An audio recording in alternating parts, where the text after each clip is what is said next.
미래의 기억, 메모리 오브 더 퓨처, 김지수 지음. 하나님의 소망을 품고 내일의 기억으로 오늘을 살아가다.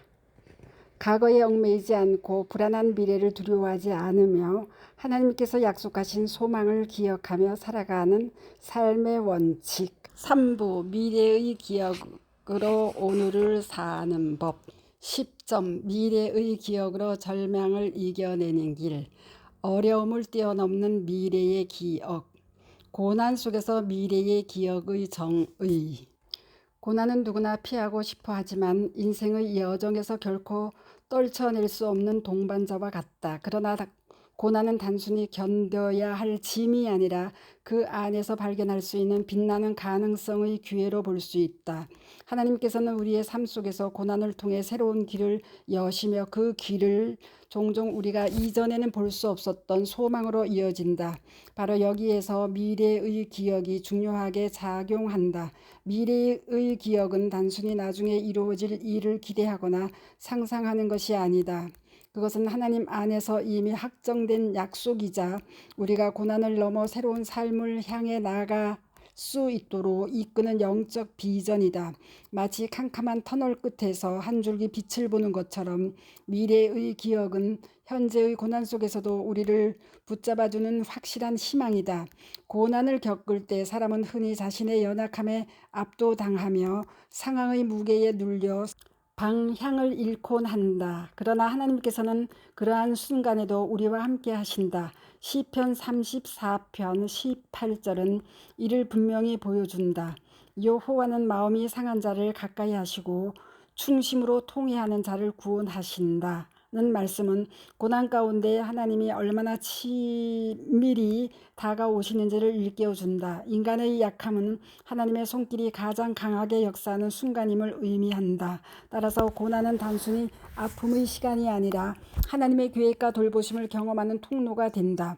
현재의 고난이 더 이상 견딜 수 없을 만큼 무겁게 느껴질 때 미래의 기억은 우리를 떠받쳐주는 든든한 기둥이 된다. 그것은 단지 막연한 기대가 아니라 하나님께서 이미 준비해 두신 우리의 길에 대한 분명한 약속이다. 하나님께서 약속하신 그 미래는 고난으로 인해 단절되는 것이 아니라 오히려 고난을 넘어설 수 있는 힘을 제공하는 원천이다. 우리가 고난 속에서도 앞으로 나아갈 수 있는 이유는 바로 그 미래가 이미 하나님 안에서 존재한다는 사실 때문이다. 이러한 확신은 우리로 하여금 고난을 단순히 감내하는 데 그치지 않고 그것을 통해 성장하고 변화할 기회로 삼도록 만든다. 미래의 기억은 고난의 현실을 회피하거나 억누르는 것이 아니라 그 고난의 끝에서 하나님의 계획과 섭리를 믿으며 더 큰 소망을 품게 하는 영적 도구이다. 그것은 지금 당장 눈에 보이지 않을지라도 고난 속에서도 우리를 붙들고 있는 하나님의 약속이라는 점에서 우리 삶의 등불과도 같다. 이러한 믿음을 통해 현재의 고난을 견디고 더 나아가 새로운 발걸음을 내디딜 수 있는 힘을 얻는다. 고난의 본질 이해. 고난은 인간의 삶에서 결코 피할 수 없는 현실이다. 육체적 고통뿐만 아니라 심리적, 영적 차원에서도 깊은 영향을 미친다. 심리적 고난은 삶의 안정감이 무너질 때 더욱 두드러진다. 자신이 통제할 수 없는 상황에 처하면 인간은 불안과 두려움 속에서 방향을 잃고 무력감에 빠진다. 이러한 고난은 단순히 개인을 위축시키는 것이 아니라 스스로에게 질문을 던지게 만든다. 왜 이런 일이 나에게 일어나는가? 라는 질문은 고난을 극복하기 위한 인간의 본능적 시도를 보여준다. 하지만 이 질문에 답을 찾지 못하면 고통은 더 깊어지고 자기 존재에 대한 확신마저 흔들리게 된다. 영적 고난은 심리적 고난과 맞닿아 있지만 더 본질적인 의문으로 나아간다. 신앙을 가진 사람에게 고난은 종종 하나님의 뜻을 묻는 계기가 된다. 평소에는 느껴지던 하나님의 사랑과 보호가 고난 속에서는 때때로 멀게 느껴진다. 왜 하나님께서 나를 이 상황에 두셨는가? 하나님은 어디에 계신가? 라는 질문은 영혼을 흔들며 믿음의 깊이를 시험한다. 그러나 이러한 의문은 신앙의 약화로 이어지는 것이 아니라 더 깊은 신뢰를 형성할 기회가 된다. 고난은 인간의 연약함을 드러내지만 동시에 하나님 앞에서 자신을 내려놓고 은혜를 구하는 자세를 배우게 한다. 영적 고난은 하나님과의 관계를 새롭게 정립하는 순간이 될 수 있다. 이는 인간이 스스로의 힘만으로는 해결할 수 없는 문제를 통해 하나님의 능력을 경험하게 되는 과정이다. 빅터 프랭클은 정신과 의사이자 심리학자로서 실존주의 치료의 창시자로 알려져 있다. 그는 나치 강제 수용소라는 극한의 상황 속에서 생존하며 인간의 고난과 그 속에서 의미를 깊이 탐구했다. 그의 대표 저서 죽음의 수용소에서는 이러한 경험을 바탕으로 인간이 가장 견디기 어려운 것은 고통 자체가 아니라 고통 속에서 의미를 발견하지 못할 때라는 통찰을 담고 있다. 플랭클의 이론인 의미치료는 인간이 고난 속에서도 자신의 삶에 의미를 부여할 수 있을 때 그 고난을 견딜 힘을 얻는다고 주장한다. 그는 인간의 내면에는 자유의지가 있으며 어떠한 환경에서도 스스로 의미를 선택할 수 있다고 강조했다. 이러한 관점은 인간이 고난 속에서도 단순히 고통에 휘둘리는 존재가 아니라 그 안에서 자신의 방향성을 발견할 수 있음을 보여준다. 플랭클의 이론은 성경적 관점과는 깊이 연결된다. 고난 속에서 의미를 찾으라는 그의 메시지는 하나님 안에서 소망을 붙들라는 성경의 가르침과 맥을 같이 한다. 고린도후서 12장 9절에서 사도 바울은 내 은혜가 네게 족하다. 이는 내 능력이 약한 데서 온전하여 짐이라고 고백한다.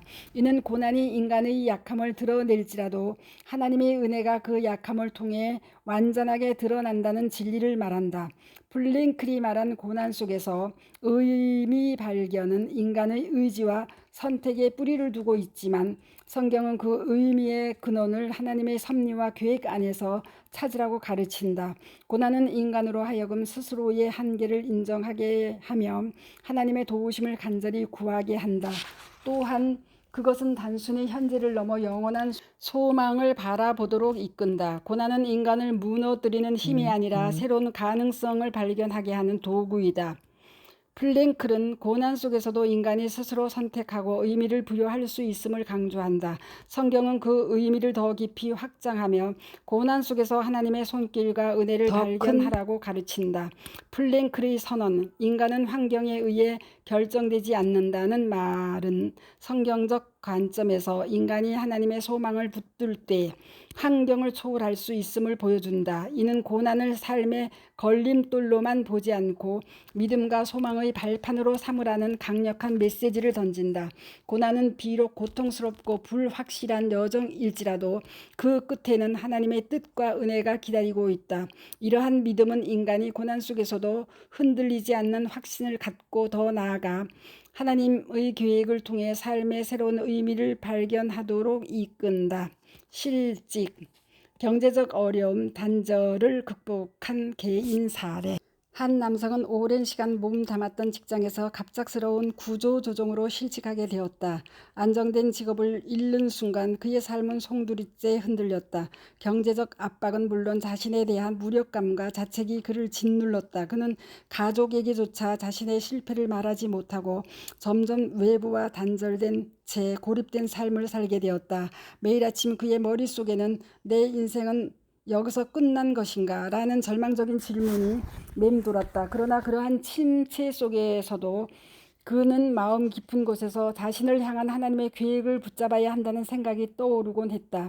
그 생각은 처음에는 막연한 희망처럼 느껴졌지만 결국 그가 일어서게 하는 시작점이 되었다. 어느 날 그는 성경 말씀을 읽다가 예레미야 29장 11절의 너희에게 미래와 희망을 주는 것이니라는 구절을 다시금 새롭게 받아들였다. 그 말씀은 단순히 미래에 좋은 일이 있을 것이라는 막연한 위로가 아니었다. 그는 하나님께서 이미 그의 삶에 소망의 기억을 심어두셨고 그 소망을 따라 걸을 때에만 지금의 현실을 뛰어넘을 수 있다는 사실을 깨달았다.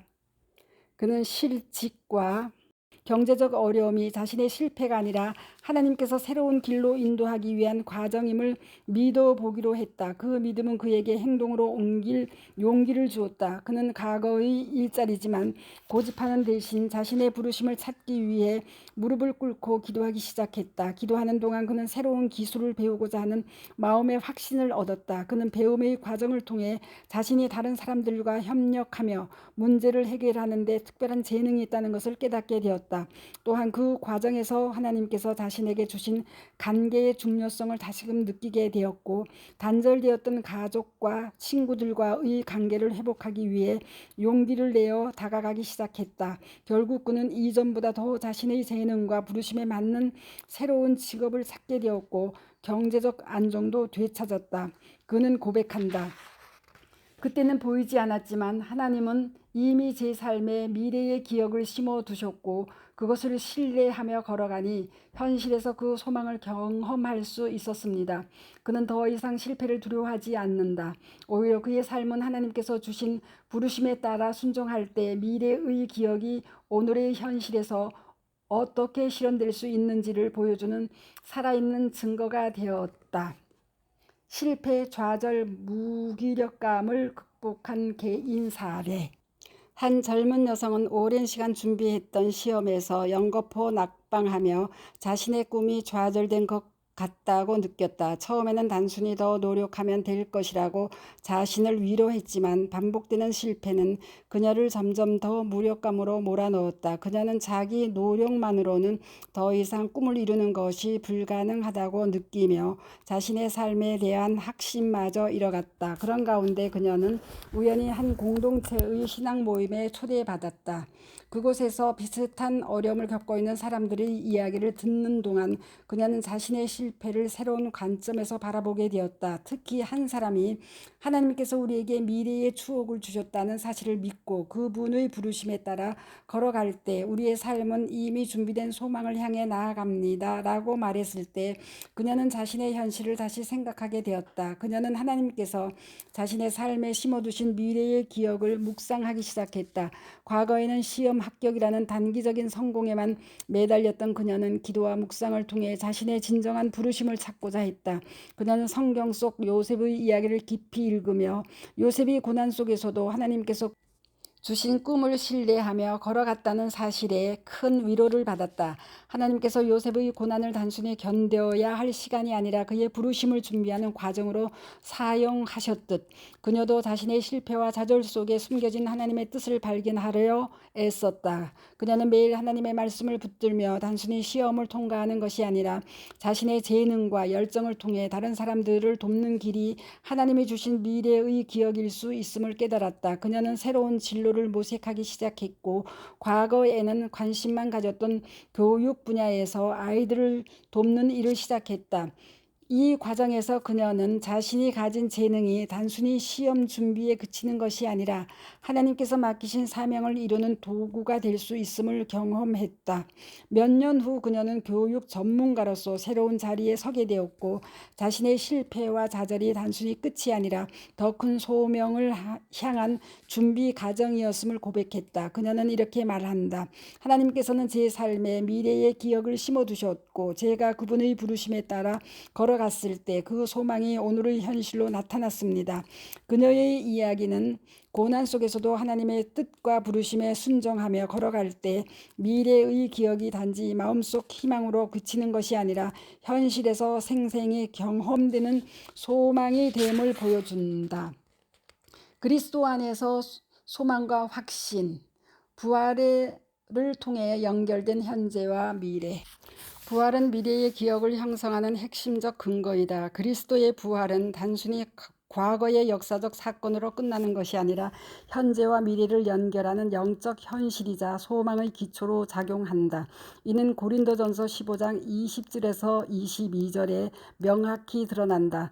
그리스도께서 죽은 자 가운데서 다시 살아나사 잠자는 자들의 첫 열매가 되셨도다. 사망이 한 사람으로 말미암았으니 죽은 자의 부활도 한 사람으로 말미암는도다. 여기서 첫 열매는 그리스도의 부활이 믿는 자들의 영원한 부활과 생명을 보장하는 첫 사건임을 의미한다. 즉 부활은 미래의 기억이 단지 희망 상황이 아니라 이미 이루어진 하나님의 약속임을 확인시켜 준다. 이러한 맥락에서 신학자 니니안 스마트와 게르하르트 로핑크의 설명은 부활이 현재와 미래를 연결하는 역할을 더 깊이 이해하는 데 도움을 준다. 스마트는 부활 사건이 역사적 사실일 뿐만 아니라 신자들에게 삶의 근본적인 변화를 가져오는 신학적 현실이라고 보았다. 그는 부활이 신자들의 일상적인 삶을 초월적 의미로 연결한다고 주장하며 이를 통해 부활의 소망이 현재의 삶 속에서 살아 움직이는 힘으로 작용함을 설명했다.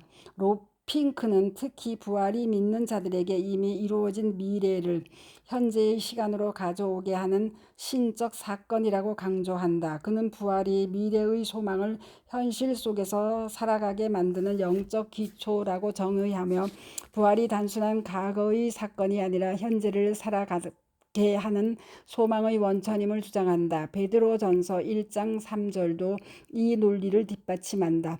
우리 주 예수 그리스도의 아버지 하나님을 찬송하리로다. 그의 많으신 긍휼대로 예수 그리스도를 죽은 자 가운데서 부활하게 하심으로 말미암아 우리를 거듭나게 하사 산 소망이 있게 하셨으며라는 말씀은 부활이 과거에 일어난 사건일 뿐만 아니라 오늘날 믿는 자들에게 산 소망을 주는 현재적 현실임을 보여준다.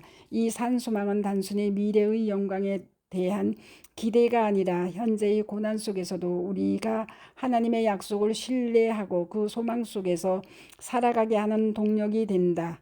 로핑크의 관점에서 이는 부활이 시간의 제약을 초월하여 하나님의 약속을 현재의 삶에 실현시키는 사건임을 설명한다. 부활은 단지 역사적 기록으로 머무는 것이 아니라 오늘날 우리 삶 속에서 매 순간 영향을 미친다. 그리스도의 부활은 고난과 죽음을 초월한 승리의 사건이며 이를 통해 현재의 고난이 하나님의 계획 속에서 의미 있는 과정임을 확신하게 한다. 미래의 기억은 바로 이 부활의 소망 위에 세워진다. 이는 신학자 윌리엄 레인 크레이그 의 주장과도 일치한다. 크레이그는 부활이 신앙의 중심이며 믿는 자들에게 장차 올 부활과 영생을 확실하게 보장하는 근거라고 설명했다. 그는 부활이 믿음을 통해 오늘날의 고난을 초월하게 만드는 신학적 도구임을 강조한다. 부활은 미래의 기억이 단순한 기대가 아니라 하나님께서 이미 이루신 구원을 현재 속으로 끌어들이는 영적 실체임을 입증한다. 따라서 미래의 기억은 단지 나중에 이루어질 일을 상상하거나 기대하는 것이 아니라 부활로 보증된 하나님의 약속을 현재 속으로 끌어와 오늘을 살아가게 하는 것이다. 부활이 믿는 자들에게 이미 이루어진 하나님의 약속을 상기시켜 줄 때 우리는 현재의 삶에서 부딪히는 고난과 불확실함 속에서도 하나님의 영원한 계획을 믿으며 살아갈 수 있다. 이 믿음은 단지 신앙적인 위로를 넘어 우리의 선택과 행동을 이끄는 실제적인 힘이 된다. 부활은 미래의 기억을 가능하게 하고 그 기억은 현재를 해석하고 살아가게 만드는 도구가 된다. 그레이그와 로핑크의 관점에서 볼 때 부활은 고난을 넘어 소망을 붙들게 하고 믿는 자들에게 미래가 이미 하나님의 손 안에 있음을 확신하게 한다. 이러한 부활 소망은 우리를 단순히 미래를 기다리는 존재로 머물게 하지 않고 현재의 삶에서 하나님의 약속을 살아내게 한다는 점에서 신앙의 본질적 실체로 작용한다. 그리스도 안에서 완성되는 미래의 기억. 그리스도 안에서 소망과 확신은 고난 속에서도 흔들리지 않는 삶의 기초이다. 고난은 누구도 피할 수 없는 현실이지만 그 속에서 하나님께서 허락하신 약속은 우리에게 소망을 심어준다. 이 소망은 단순히 고통을 덜어주는 위로나 막연한 기대가 아니다.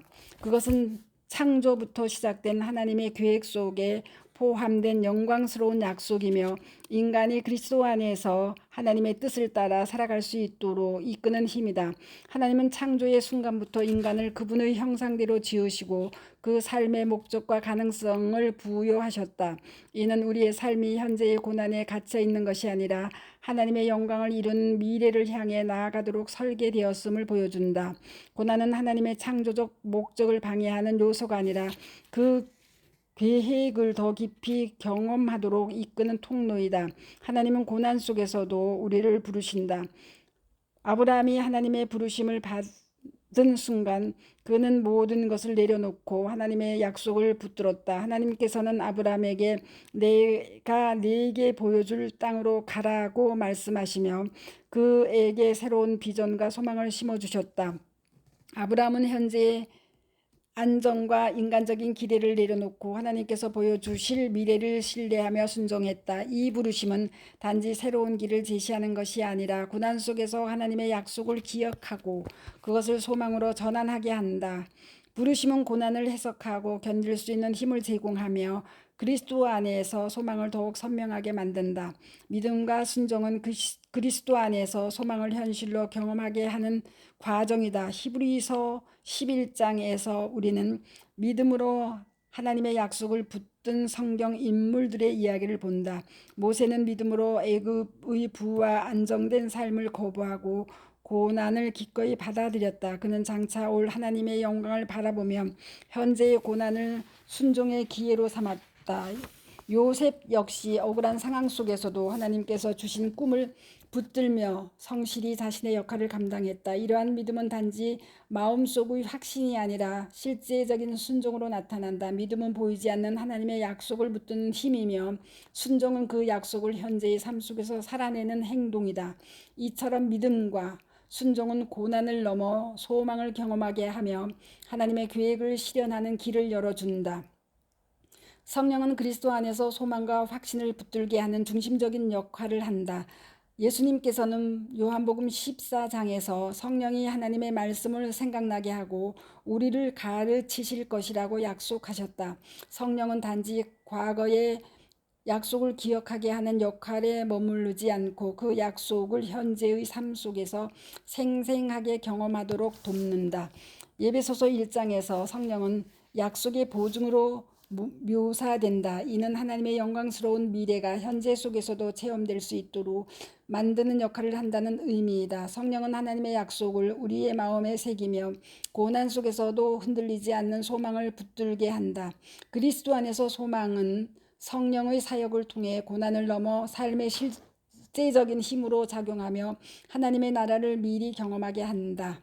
신학자 게르하르트 로핑크는 성령을 하나님의 나라의 미래를 현재로 가져오는 힘으로 설명하며 성령이 고난 속에서 하나님의 약속을 현재의 위로와 소망으로 전환한다고 주장한다. 존 칼빈 또한 성령이 없이는 하나님의 약속이 우리 마음의 확신으로 자리 잡을 수 없다고 강조하며 성령이 그리스도 안에서 소망과 확신을 유지하게 하는 근본적인 역할을 밝혔다. 이러한 신학적 통찰은 성령의 사역이 단순히 위로에 머물지 않고 고난을 하나님의 약속이 이루어지는 과정으로 바라보게 한다는 점을 보여준다. 그리스도 안에서 소망과 확신은 하나님의 창조와 부르심, 믿음과 순종 그리고 성령의 사역을 통해 우리 삶 속에 실제로 드러난다. 이 소망은 단순히 나중에 이루어질 약속이 아니라 현재의 고난 속에서도 하나님께서 함께 하심을 경험하게 한다.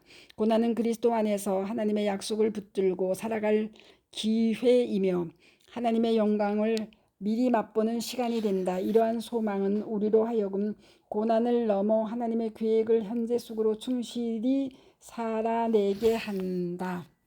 11. 현실을 뛰어넘는 미래 준비.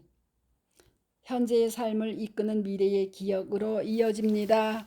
감사합니다. 스토리양입니다.